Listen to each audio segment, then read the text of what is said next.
And first up, Portland protesters marching in support of President Trump's impeachment. Today's demonstration is just one of dozens taking place all across the country. Now, those protesters gathered outside one of Gordon Sondland's hotels in Portland today. Sondland is the U.S. ambassador to the European Union, and he's expected to tell Congress this week that his quid pro quo denial was dictated to him by President Trump. Now, the Washington Post is also reporting that Sondland is expected to testify that he doesn't know if Trump was telling the truth at the time.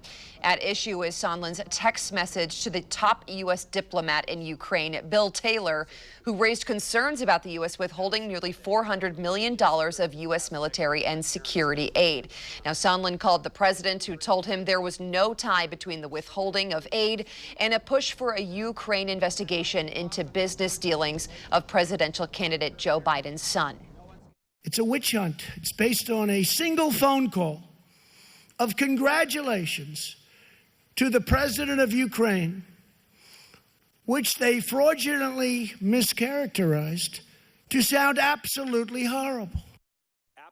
Now, Sondland and the White House have not commented on the Post's report. Now, Sondland owns 6 hotels in Portland, and today demonstrators, as we mentioned, wanted to send him a message. Our Fox 12's Zach Anders was at that march and rally. He joins us live from downtown Portland. Zach, did we see a big turnout for this today?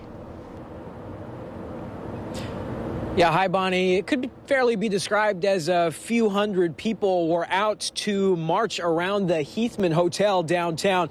They were chanting for owner Gordon Sondland, President Trump's appointed U.S. ambassador to the European Union, to, quote, tell the truth. The chant, a nod towards the current refusal by both Sondland and the administration to have the ambassador testify before a congressional impeachment inquiry. Now, Sondland owns 6 properties here in Portland, including the Heathman. As the march made its way towards the hotel, you could see staff attempting to keep guests inside, but it didn't seem to be a problem as the march only circled the building a few times. People were allowed to freely enter and exit the building without issue. The march returned to Terry Shrunk Plaza, where it began. Now, the same group says it plans to be visible over the next several weeks at busy intersections and overpasses with signage calling for the impeachment of the president. This is ridiculous. This is not what this country is meant to be about. We came to this country in the belief that it stood for the rule of law. It was an example of the rest of the world. And now, currently, it's been run by a crook. We've got songs to sing and things to say and stuff to shout. It's the best that we can do. It's, I think that countrywide, if you get all the small marches going, the pressure is the only thing that's going to get us anywhere. At the end of the march, protesters said they were very pleased that it was peaceful and respectful. The march stayed on the sidewalks and never shut down a street.